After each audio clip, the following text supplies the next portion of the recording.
नमस्कार दोस्तों, बहुत बहुत स्वागत है एक और नए वीडियो में। दोस्तों आज हम बात करेंगे थलाइवा सुपरस्टार रजनीकांत के बारे में। जी हाँ, आप लोगों में से कई सारे लोगों के मन में ये तो आता ही होगा कि अगर कैंडिडेट मीटर में अगर देखा जाए तो हमारे रजनी अन्ना जो हैं वो बेहतरीन हेयर ट्रांसप्लांटेशन के कैंडिडेट हैं। अगर आप देखें गौर से तो इनका डोनर एरिया जो है ज़बरदस्त डोनर एरिया है, बहुत भरे भरे ग्राफ्ट्स भरे पड़े हैं। डोनर की चौड़ाई भी जबरदस्त है, हेयर क्वालिटी जबरदस्त है, ग्राफ्ट क्वालिटी जबरदस्त है, पैसे भी भरपूर है इनके पास। उसके बावजूद भी जो है इन्होंने हेयर ट्रांसप्लांटेशन का डिसीजन नहीं लिया। ऑफ कोर्स हेल्थ का इशू जो है वो देख परख के किया जा सकता है समय के साथ। तो डेट मीन्स कि ये बहुत बेहतरीन हेयर ट्रांसप्लांटेशन के कैंडिडेट हैं, फिर भी उन्होंने हेयर ट्रांसप्लांटेशन का डिसीजन क्यों नहीं लिया, इसके ऊपर आज हम वीडियो में समझने की कोशिश करेंगे। वीडियो को आगे ले आने से पहले आप लोग इस वीडियो को लाइक जरूर कर दीजिएगा और अगर अच्छा लगे वीडियो पूरा देखने के बाद तो कमेंट जरूर शेयर कीजिएगा हमारे साथ। हम आपके सबके कमेंट्स पढ़ते हैं और बहुत ही अच्छा लगता है जब आप कमेंट्स करते हैं। तो वीडियो को आगे लेकर चलें तो मैं आपको बता देना चाहूंगा कि ये जो इंडस्ट्री से जुड़े हुए हैं वो है लुक की इंडस्ट्री, एंटरटेनमेंट इंडस्ट्री, जहां पे एक सुंदर दिखना जो है बहुत ही ज़्यादा इंपॉर्टेंट होता है। किसी के लिए भी सुंदर दिखना बहुत इंपॉर्टेंट है। सर्जरीज आ चुकी हैं इतनी सारी, सिर्फ हेयर की नहीं, लड़कियां तो आज कहाँ की हेयर ट्रांसप्लांटेशन से लेकर कहाँ के बॉडी की सर्जरीज करा रही हैं। इवन राइनोप्लास्टी, नाक सीधी करना, नाक लंबी करना, बियर्ड ट्रांसप्लांट, ये सब भी मेल्स कर रहे हैं। बस एक्टिंग पे फोकस नहीं कर रहे। मतलब कहने का आशा ये है, ये पूरा जो इंडस्ट्री है ना, ये पूरे लुक पे चल रही है, जिसके कारण इतनी बड़ी करोड़ों अरबों की जो है ना ये इंडस्ट्री है। कॉस्मेटिक सर्जरीज के लिए जो है ना बहुत बड़ा मार्केट होता है, बॉलीवुड या मॉडलिंग का इंडस्ट्री जिसमें सुंदर बनाए जाते हैं। तो इसका मतलब डायरेक्ट ये है कि एक ऐसा इंडस्ट्री जहां पर जो है इतने सुंदर बनने के लाखों करोड़ों लोग पैसे दे रहे हैं और देते आएंगे और देंगे आगे चल के, वहां पर एक बंदा इस टाइप की शक्ल का, बाल नहीं है, वो रूल कर रहा है। सुपरस्टार थलाइवा रजनीकांत। क्या कारण है कि इन्होंने हेयर ट्रांसप्लांटेशन का डिसीजन नहीं लिया? आगे वीडियो को लेकर चलें उससे पहले मैं आपको बता देना चाहूंगा कि मैं खुद अपना जो है ना गंजा हो चुका था, बाल मेरे कुछ इस तरीके से झड़ चुके थे, मैंने हेयर ट्रांसप्लांट करा और हमारे चैनल से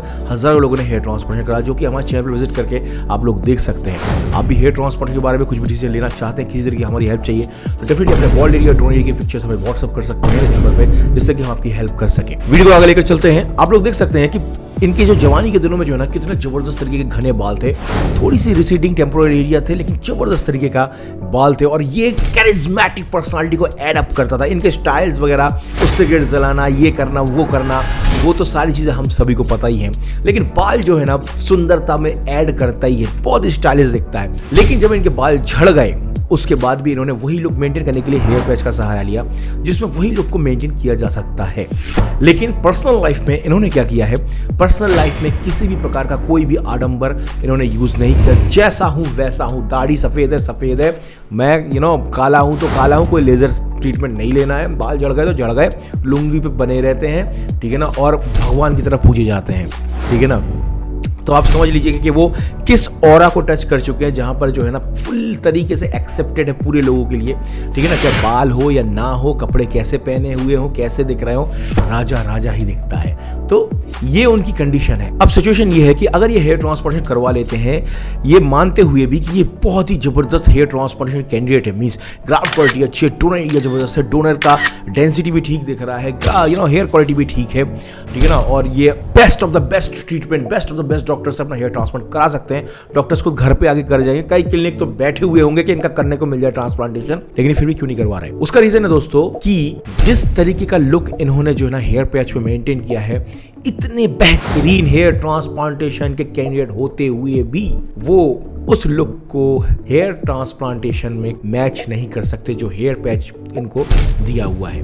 इसीलिए हेयर पैच जो है ना कॉस्मेटिक सर्जरीज में कभी भी आउट ऑफ मार्केट नहीं होने वाला है। और हेयर पैच की जो है ना बहुत ज़बरदस्त तरीके की जो है ना अभी तो क्वालिटी आने लगी है। अगर अच्छा पैसा है तो हेयर पैच अगर आप रेगुलर बेस पे चेंजेस कर सकते हो जल्दी, तो हेयर पैच में आपका ज़बरदस्त लुक मेंटेन हो जाता है, जो कि इतना जबरदस्त लुक जो है हेयर ट्रांसप्लांटेशन में मेंटेन नहीं होगा। ऐसे झबरे बाल जो कि आपके 25, 26, 27, 28 साल की उम्र में थे जब ये यंग थे उस टाइम पे, ठीक है। तो यही रीजन है कि ये हेयर ट्रांसप्लांटेशन के लिए नहीं जा सकते, और या फिर बोलूं तो मैं जाना नहीं चाहते, इनको जरूरत नहीं है। दूसरा रीजन ये है कि अपनी पर्सनल लाइफ में ओपन एंड आउट है भाई। हाँ झड़ गए बाल मेरे, झड़ गए, क्या कर सकते हो भाई, झड़ गए, वो उसी तरीके से अपनी लाइफ को मेंटेन कर रहे हैं। तो इसी कारण से जो है ना ये, क्योंकि कहीं कोई शर्म की बात है नहीं, किसी से कुछ छुपाना है नहीं, मुझे जाना है, सुंदर दिखना है, तब मैं पैच पहन लूँगा। जब ये पैटर्न है इनकी लाइफस्टाइल का, तो हेयर ट्रांसप्लांटेशन की इनको ज़रूरत ही नहीं है। उसी के साथ साथ मैं आपको बता देना चाहूँगा, ये एकमात्र एक ऐसे एक्टर हैं, आप देख लीजिए जितने भी लोग हेयर पैच पहनते हैं, जितने भी आपको पता हो, जितने भी एक्टर्स हेयर पैच वगैरह पहनते हैं, वो सारे रियल लाइफ में भी हेयर पैच को पहनते हैं अपने इमेज को मेंटेन करने के लिए। लेकिन ये इकलौते ऐसे एक्टर हैं जो उस सुप्रीमेसी को, उस ऑरा को टच कर चुके हैं जहां पर ये इनको किसी की एक्सेप्टेंस की जरूरत ही नहीं है। किसी भी तरीके से रहें, इनको लोग प्यार करते हैं, इनको बस आना है, ठीक है ना। कितनी भी एज हो जाए, कुछ भी हो जाए, बस भाई अन्ना चाहिए अपने को। रजनी अन्ना स्क्रीन पर देखे लड़ते हुए, ये उस ऑरा को टच करते हैं जहां पर जो है राजकुमार साहब जो है, जहां पे जो कोई बॉडी नहीं थी, कुछ नहीं थी, और बस आवाज से जो है स्क्रीन पर जबरदस्त हो जाता है। लेकिन अब वो भी हेयर पैच पहनते थे, लेकिन वो मेंटेन भी करते थे पर्सनल लाइफ में, उनकी वो अलग बात है। लेकिन ये उस ऑरा को टच करते हैं जहां पर जो है ना एक्सेप्टेंस की जरूरत ही नहीं है। तुम जैसे हो, पब्लिक तुम्हें वैसे ही पसंद करती है। तो ये एक गॉड लेवल ऑरा है, ठीक है ना, उसके लिए सभी लोग नहीं पहुंच सकते हैं। लेकिन मजे की बात ये है कि ये ऐसे इंडस्ट्री को रूल कर रहे हैं जहां पर लुक्स इतना इंपॉर्टेंट रोल प्ले करता है। नॉर्मली अगर हम बात करें आपके और हमारे लिए, जैसे मुझे जो है फिजिकल अपीयरेंस का कोई काम नहीं है। हाँ, लोगों में अच्छा दिखूं वो ठीक है ना, मतलब मुझे फेस अगर यूट्यूब के वीडियोस भी बना रहा हूं तो मेरा चैनल का बेस ही है हेयर ट्रांसप्लांटेशन, तो मैं कैसा भी रहूं लोग एक्सेप्ट कर लेंगे, ठीक है। कहने का आशा है कि फेस को यूज करके मैं कहीं से भी जो है ना, मेरी रोजी रोटी नहीं चल रही है, मैं सुंदर दिखूं या ना दिखूं, फिर भी आप मेरे वीडियोस देखोगे। तो ऐसे इंडस्ट्रीज में जो जुड़े हुए हैं, जिनको सुंदर देखना है, उनके लिए तो अगर डोनर वैसा नहीं है तो हेयर ट्रांसप्लांटेशन से बेहतर हेयर पैच हो सकता है। लेकिन आप और हम जैसे लोग जिनका जो है ना वो ऑफिशियल वर्क है, जो फेस को यूज करके पैसे नहीं कमा रहे हो, जिनको सुंदर दिखाने के अपने आप को दिखाकर जो है पैसे यूज ना कर रहे हो, ठीक है ना, उनके लिए हेयर ट्रांसप्लांटेशन बहुत बेहतरीन है। क्योंकि हमको सिर्फ एक ऐसा लुक चाहिए जिससे जो है हम गंजे ना दिखें और बहुत अच्छी तरीके से कैरी कर सके लाइफ को। इस तरीके से बहुत सारे लोग जो हैं जबरदस्त तरीके से सेटिस्फाई अपने हेयर ट्रांसप्लांटेशन के रिजल्ट से। आप लोग देख सकते हैं मेरे को 8 साल के आसपास हो चुके हैं और जैसा रिजल्ट था वैसा ही है, जबकि मैंने कोई भी DHT ब्लॉकर्स नहीं लिया। और एक और चीज़ बता देना चाहूँगा, कई सारे यूट्यूब पे जो वीडियोस बनाने वाले बंदे हैं वो सारे क्लिनिक में पड़े रहते हैं, आए दिन PRP लेते रहते हैं। आप एक चीज़ याद रखिए, हेयर ट्रांसप्लांटेशन को मेंटेन करने के लिए छोटी मोटी चीज़ें करनी पड़ती है। उनका बहुत बेहतरीन अगर दिखे आपको अभी भी मेंटेन, तो आप समझो कि वो लोग क्लिनिक में पड़े रहते हैं, आए दिन PRP वगैरह ये सारी GFC वगैरह लेते रहते हैं। आपको बताएंगे नहीं कभी, क्योंकि उनको लेते रहते हैं, क्योंकि उनको वीडियोस बनाना है, ठीक है ना, मार्केट अपनी चलानी है। ऑन द अदर हैंड मैंने नहीं लिया, DHT ब्लॉकर्स भी नहीं लिया, कोई फिनेस्ट्राइड नहीं लिया, मिनॉक्सिल कभी कभार लगाया हुआ है, लेकिन ठीक ठाक है मुझे, लेकिन हल्की सी थिनिंग महसूस होती है बालों में, ठीक है ना, लेकिन चल रहा है बढ़िया। 7-8 साल के बाद भी बढ़िया चल रहा है। तो इसीलिए मैं बोलता हूं कि अगर आपका जो है ना डोनर है, मैं बार बार बोलता हूं कि अपने डोनर पिक्चर अपने वॉलनरी पिक्चर में भेजिए, ताकि आपको पता सके कि कैसा रिजल्ट आप एक्सपेक्ट कर सकते हैं। अगर आपका डोनर अलाउ करता है तो हेयर ट्रांसप्लांटेशन एक चमत्कार के रूप में आपके सामने आ सकता है। लेकिन अगर आप ऐसा एक्सपेक्ट करते हैं कि भाई जैसा आपका बिल्कुल, अगर आपके बिल्कुल झड़ चुके हैं और बिल्कुल झबरे हो जाओ, बिल्कुल वैसा आप नहीं हो पाओगे। कितना भी बेहतरीन हेयर ट्रांसप्लांटेशन का रिजल्ट आपका क्यों ना आ जाए, कितना भी डोनर या कितना भी सुंदर क्यों ना हो। बहुत इक्का दुक्का लोग होते हैं जो कि बहुत छोटा सा रेसिपिएंट एरिया आप यूट्यूब में देखते हैं, जो भाई बहुत अच्छा रिजल्ट आया हुआ है, ये है उनका छोटा सा रेसिपिएंट एरिया था, माशाल्लाह बहुत सुंदर उनके डोनर एरिया थे, ग्राफ्ट क्वालिटी बहुत सुंदर थी, ठीक है ना, इसीलिए इतना अच्छा रिजल्ट दिखता है। लेकिन और जो बाकी लोग हैं, हेयर लाइन बस उन्होंने कराया हुआ है, उसी हेयर लाइन में 2-2 3-3 चुटके से ट्रांसप्लांटेशन ले लिया, बताया से भी एक ट्रांसप्लांट हुआ है, ये हकीकत है, ठीक है ना। ब्लोअर मार के उसको स्ट्रेटनिंग करके फिर आपको रिजल्ट्स को शो करते हैं, ठीक है। एक बंदा तो फाइबर मार के शो करता है, ठीक है। तो आप ये समझो कि ये रियलिस्टिक नहीं है hair transplant result. Hair transplant result को आप ऐसा मान के चलो कि गंजा होने से या गंजा दिखने से बहुत बेहतर है हेयर ट्रांसप्लांटेशन करा लेना, जिसमें आपका एरिया बहुत अच्छी तरीके से कवर हो जाएगा। 80%, जैसा मेरा 80% के आसपास कवर है, ठीक है ना। क्राउन बड़ा था तो उतना अच्छा रिजल्ट नहीं दिखता है, ठीक है ना, लेकिन ओवरऑल में सही दिखता है। तो अगर ऐसा मेंटेलिटी लेके चल सकते हो तो हेयर ट्रांसप्लांट आपकी लाइफ में चमत्कार कर देगा, चमत्कार, रियली चमत्कार कर देगा। जब मैं आपको बता रहा हूँ, बात करेगा रजनी सर की, तो जैसे मैंने आपको बताया कि ये जो चार्म है, ये जो करिश्मा है, ये चीज़ मैं आपको फील करना चाहता हूँ कि अगर आपका बाल झड़ चुका है, आपके पास पैसे नहीं है, या डोनर एरिया आपका नहीं है, या पैच भी नहीं लगाना, वो झमेले में कौन फंसे, then also you can carry your life very very very nicely. भाई आप पुतिन को देखो यार, पुतिन बंदे को देखो यार, वो बंदा यार 72 साल के आसपास का बंदा है यार, फिट रखा है अपने आप को, ठीक है ना, कम बोलता है, उसकी करिश्मा देखो यार, उसका बंदे का चार्म देखो, बाल है ही नहीं, उसके जवानी के दिनों से बाल नहीं, वही हेयर कट लेके चल रहा है, चार्म है, उस चार्म को आप फील करो, ठीक है ना, आप उस चीज़ को फील करो। अगर आप किसी भी फील्ड में हो, अपनी रेपुटेशन, अपना सेल्फ इमेज, अपनी सेल्फ रिस्पेक्ट लेके चलोगे तो मजाल है भाई, कोई भी आपके गंजेपन का मजाक उड़ा दे। आपको जो लगता है ऑपोजिट जेंडर अट्रैक्ट नहीं होगा, ट्रस्ट मी, ऑपोजिट जेंडर भी अट्रैक्ट होता है, लेकिन समय लगता है उसके लिए। आपके साथ समय जब जैसे बिताएंगे, आपकी नॉलेज को जो टच करते हैं, आपके विजडम को टच करते हैं, आपके ह्यूमर को टच करते हैं, ठीक है ना, वो उसके बाद जो है ना अट्रैक्शन शुरू होता है। डेफिनेटली फिजिकल अपीयरेंस में जो फर्स्ट इंप्रेशन होता है उसमें हो सकता है कि 10 आउट ऑफ बाकी बंदे को 9-8 मिल जाए, आपको 5-6 मिले, ठीक है, लेकिन उसके बाद असली कहानी शुरू होती है। और किसी भी रिलेशनशिप में,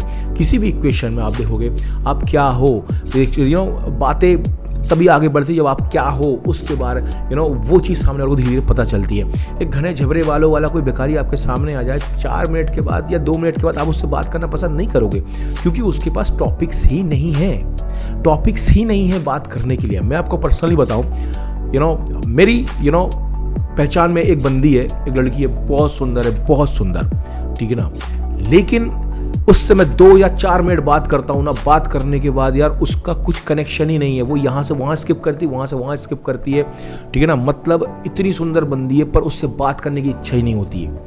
आप समझ रहे हो बात को, मैं आपको क्या बता रहा हूँ, बहुत सुंदर बंदी है, सब कुछ है, लेकिन बात करने की इच्छा नहीं होती, क्योंकि उसको नॉलेज ही नहीं है। वो सुंदर है इसलिए लड़कों ने उसको इतना अटेंशन दिया हुआ है कि उसकी लाइफ उसी अटेंशन में चल रही है। लॉन्ग टर्म किसी भी इक्वेशन में जो है ना, आपका चार्म और करिश्मा काम करता है। बाल आज हैं कल नहीं है, परसों फिर हो सकता है हेयर पैच पहन लोगे, या जो भी इक्वेशन आपकी लाइफ में आ रही हो, आप इन पर्सनालिटीज़ को फॉलो कीजिए, जहाँ पर जो है ये हाईली एक्सेप्टेड है अपने आसपास के लोगों में, जो किसी प्रकार की किसी भी आडंबर के लिए मोहताज नहीं है। बाकी टोनर है, पैसा है, आप हेल्दी हो, सब कुछ है, तो डेफिनेटली आप हेयर ट्रांसप्लांटेशन के लिए जा सकते हो, बिंदास जाइए। हेयर ट्रांसप्लांट आपकी लाइफ में चमत्कार कर देगा, एक बूस्ट देगा। जो मैंने आपको बातें बताई वो इसलिए बताई है कि अगर आप नहीं करा पा रहे हो, पैसे की कमी के कारण, लोन लेके मत कराओ, घर से गुल्लक फोड़ के मत करो हेयर ट्रांसप्लांटेशन, और ये मत सोचो कि बाल झड़ गए तो लाइफ खत्म हो जाएगी। मैं भाई 18-19 साल की उम्र से गंजा हो चुका था, 21-22 तक तो पूरा हो चुका था, लेकिन मैं बहुत सही जा रहा हूँ अपनी लाइफ में, ठीक ठाक बढ़िया जा रहा हूँ, ठीक है।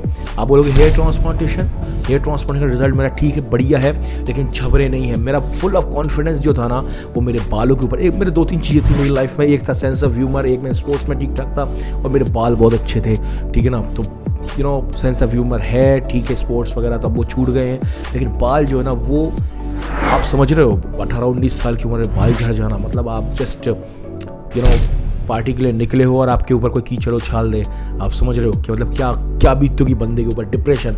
और आज तो लोग बात कर रहे हैं इस चीज़ के बारे में, उस टाइम पे तो कोई बात भी नहीं करता था भाई। उसके बाद सबसे पहले मैंने अपना एक्सपीरियंस ऑल ओवर इंडिया या वर्ल्ड में बताना चाहूँगा। मैं सबसे पहले मैंने शुरू किया इस चीज़ को, अपना एक्सपीरियंस शेयर करना। कई सारे लोग फिर मोटिवेट हुए, कई सारे लोग सामने आए, आज ये पूरा ट्रेंड है दोस्तों, ट्रेंड है। तो आप लोग ये समझ रहे होंगे कि भाई आप बस अकेले नहीं हो जो बालों के कारण परेशान है, ठीक है ना, गर्ल्स भी परेशान है, सभी परेशान है। हेयर ट्रांसप्लांट करवा लोगे, उसके बाद भी एक बहुत बड़ा मार्केट है जो मिनॉक्सिल का है, दवाइयों का है, वो भी आपको परेशानी करते रहेगा। मेन चीज़ जो है मेंटल पीस को प्रायोरिटी में रखिए, जहाँ पे जो है आप हेयर ट्रांसप्लांट कराने के पहले भी आप जो पीसफुल लाइफ जी रहे हो या बाद में भी जी रहे हो, वो आपका सही रहे, ठीक है। हेयर ट्रांसप्लांटेशन के बाद कहानी खत्म नहीं होती है, हेयर ट्रांसप्लांट करवाओगे, ठीक है ना, फिर कभी कभी हेयर फॉल होगा, उसको मेंटेन किया जाता है मिनॉक्सिल, लेकिन ये उतना खर्चीला काम नहीं है जो लगता है। एक बार हेयर ट्रांसप्लांट अच्छी जगह से करा लोगे तो ज़बरदस्त तरीके से जो वो मेंटेन हो जाता है, ठीक है। आप ये समझ लो कि 8 साल तो मेरे को होगा, 2 साल में भी मुझे नहीं लगता कुछ खास फर्क पड़ेगा, तो 10 साल तो ईजिली मैं ले रहा हूँ गारंटी कि भाई कुछ नहीं होने वाला। और मैं ऐसा बंदा हूँ जो बिल्कुल भी केयर नहीं किया हूँ। PRP मुझे जितनी क्लिनिक से फ्री मिली वो भी मैं पूरे नहीं ले पाया हूँ, दवाइयाँ मैं नहीं लेता हूँ। मिनॉक्सिडिल अभी मैंने पिछले 4-5 महीने में हो सकता है 3-4 बार लगाया होगा, है ना। डर्मा रोलर भी बंद कर दिया है मैंने, वो चालू करने वाला हूँ, ठीक है। तो आप समझ लो कि मैं बहुत रेयरली मेंटेन कर रहा हूँ बालों को, फिर भी चला, और एक रफ लाइफस्टाइल को जी रहा हूँ। मेरा AC में बैठने का काम बिल्कुल भी नहीं, एक रफ लाइफस्टाइल को जीता हूँ, उतना केयर नहीं करता हूँ। ये बरसात का जो ह्यूमिडिटी का मौसम होता है बहुत केयरफुल होता है। बरसात के बाद जो है ठंड का मौसम शुरू होता है, बाल वापस ग्रो हो जाते हैं, जो बाल झड़ते हैं वो वापस ग्रो हो जाते हैं। थोड़ी थिनिंग महसूस होती है, मुझे लगता है कि वो डर्मा रोलर वगैरह करूँगा तो वो सही हो सकती है, उसका भी अपडेट आपको दूंगा। कहने की बात ये है कि ये बात घबराओ कि हेयर ट्रांसप्लांट के बाद इतना खर्चा होगा कि उसको अफोर्ड नहीं करोगे। डेफिनेटली आप कर पाओगे अफोर्ड, कोई बड़ी बात नहीं है, ठीक है ना। क्योंकि अगर आप नहीं भी कर रहे हो हेयर ट्रांसप्लांटेशन और बाल झड़ रहे हैं या फिर उसको मेंटेन कर रहे हो, उतना खर्चा आपका वैसे भी हो ही रहा होगा। तो डेफिनेटली हेयर ट्रांसप्लांट के लिए आप जा सकते हैं। वीडियो अच्छा लगा तो लाइक कीजिए, शेयर कीजिए। मिलते हैं एक और नए वीडियो में, तब तक के लिए बाय बाय, टेक केयर, अपना ख्याल जरूर रखिएगा, बाय बाय।